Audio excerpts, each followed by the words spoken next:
Hey guys, welcome to Gaming Masters. This is Matt here, and today I'm here with my final team for the Game Week 3 of the UCL Fantasy Football. Yes, and I have already made my substitutions. I'll be showing you those substitutions. I bought in three new players, and all of the three were free transfers because I made only one transfer during the last game week. So there were three free transfers available, and I made the use of all of those. So Daniel out, Marcus Rashford in, Mario Pasalic out, Fred in, Achraf Hakimi out, and Acuna in. The reason is that, as you can see, there are two United players and one Sevilla player. Both United and Sevilla are having great fixtures ahead, and that is the reason they are in my team. And Marcus Rashford and Fred looks in great form, and I hope Sevilla can keep a clean sheet. That's why he is in my team. So let's go forward and check out the rest of our team. Yes, three transfers made successfully. So this is our team, the final team for game day 3. Let's have a look at it. Let's look at the forward line first. We have Erling Haaland and Robert Lewandowski in the playing 11. Erling Haaland has got two matches coming up against Club Brugge. He has been consistent. He has scored a goal each in his first two matches in the Champions League, and the next two fixtures look so promising. I think there might be four or even five goals coming in these two fixtures. I hope so because he's a top quality player, and I don't know if Club Brugge can contain him. And Robert Lewandowski has been disappointing over the first two game weeks. Against Atletico Madrid he blanked, and against Lokomotiv Moscow also he blanked. And next up is Salzburg. Salzburg is of course a tricky opponent, but this is Robert Lewandowski, and I believe that he will come back strong in these two fixtures because he has been doing really well in the Bundesliga, and he hasn't been able to bring that form into the Champions League. But then we'll see. We'll give him time because he is Robert Lewandowski, and we know what he's capable of. So we'll be giving him more time. And when we come to the midfield, we can see that Wilmer Barres is here. And as I've said, you know why Wilmer Barres is here. He's so consistent. Even though his team lost the first two game weeks, uh, he still managed to get 5 points each. The reason is because he's very good with ball recoveries. Last game week against Dortmund, he had 11 ball recoveries, and the game week before that, he had 10 ball recoveries, and he earns points for ball recoveries, and that's why he's in my team. At just 4.5 million, he brings decent returns. And next up, Kai Havertz. Kai Havertz is a great player. Last game with Chelsea had destroyed Krasnodar 4-0, but Kai Havertz got just one assist, but it's cool. Uh, it's Rennes up in the next two fixtures. Rennes is a tricky opponent. Rennes can be hard, but still, I hope he delivers his best and we get returns. Next up is Fred. Fred is one of my new recruits, one of the players I bought in this match day. So, as you can see, the fixture is the main reason Fred and Marcus Rashford are in my team. He has also been consistent. He's also good with ball recoveries. 11 balls recovered against Paris Saint-Germain, 3 points for that. Last game week he even had an assist, and he had 13 balls recovered with 4 points. Clearly shows why he's in my team. And now they have clearly got easy opposition over the next two game weeks. So I hope that Fred can do something great for us. And Marcus Rashford, no questions asked, no doubts why he is here. It is absolutely because of his form as well as because of the fixtures.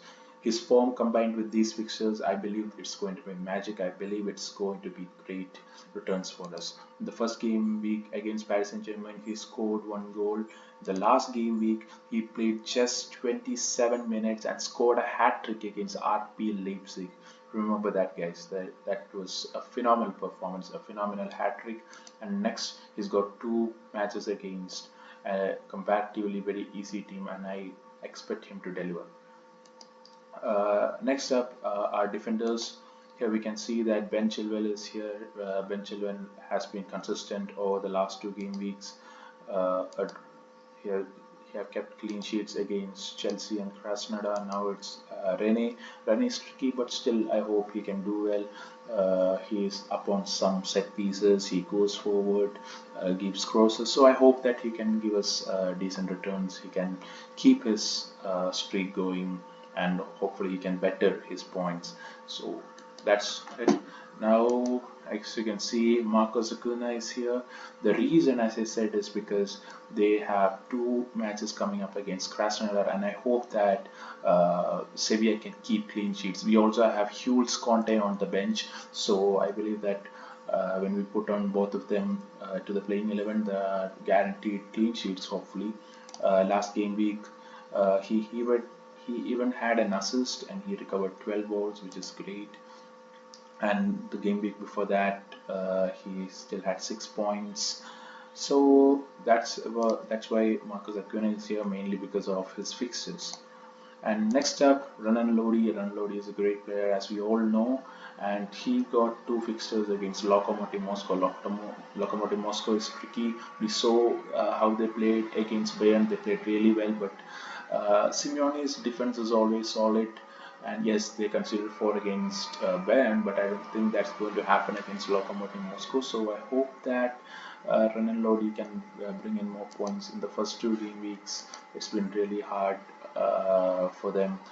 Against Bayern, they conceded 4 goals, and against RB Leipzig, Salzburg, even though they conceded two, they managed to win the match, but still, Ronaldo didn't get his clean sheet. But this time around, in these two fixtures, I hope that there will be a clean sheet at least. So let's hope for the best. Next up, Benjamin Pavard. There is no explanation as to why Benjamin Pavard is in my team. It's because of the team he is in right now.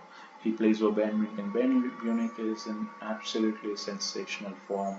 Uh, Last match they won against Lokomotiv Moscow 2-1. Yes, they struggled a bit, but then they always manages to get the result, and that's what man matters. And he got an assist as well last game week. In the first game week, there was a clean sheet, and it was great. So Salzburg is always a tricky opponent, but let's hope that he does well.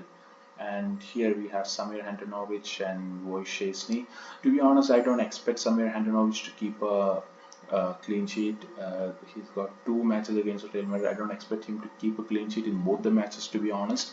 But the thing is that on the bench we have Wojciechny to replace him, who has a comparatively very easy fixture, and I really expect clean sheets from Wojciechny in both of these fixtures, and that's why I don't mind Samir Handanovic being in my team, because I can always replace him with Wojciechny, who I can't say guarantees, but my hope gives clean sheets. And other players on the bench, Emmanuel Bonaventure, he's got two matches up against Borussia Dortmund. Of course, it's going to be hard for him. In the first game week, he managed to get a goal against St. Petersburg. Last game week, no. He even took a minus point for yellow card. But in the beginning itself, I said I don't expect much from Emmanuel Bonaventure. If he manages to get 3 or maybe 4 goals by the end of the group stage, as I would consider him a decent investment. So that's it about him. And here we have Ansu Fati. He's got comparatively very easy fixture. I actually expect goals from him. Last game week, he was brought on only as a substitute, but still he managed to get a penalty. That's how good he is. But still, the next two game weeks are really good for him. He's on my bench because he plays only on the game day too, so I got time to substitute him in. That's why he's on my bench. But I do expect good returns from him this game week. And here we have Hughes Conde. As I said, I expect clean sheets for Sevilla against Krasnodar in both the fixtures, and Hughes Conde is back. Last game week we couldn't play him because I didn't know that he was back from injury. It was only a late update, and by the time I couldn't make the substitution. But no problem. I hope that this game week I can put in him, provided that one of my defenders or someone from the other players doesn't perform well enough. And let's see. I'll be posting the substitution video shortly after this first day's action. So guys, that's my team for game day 3. If you have any suggestions, do mention them in the comment box. And guys, I'll be regularly uploading UCL fantasy content. Do subscribe and support, like our videos if you like it. So till we meet the next time, this is Matt signing off. Take care everybody.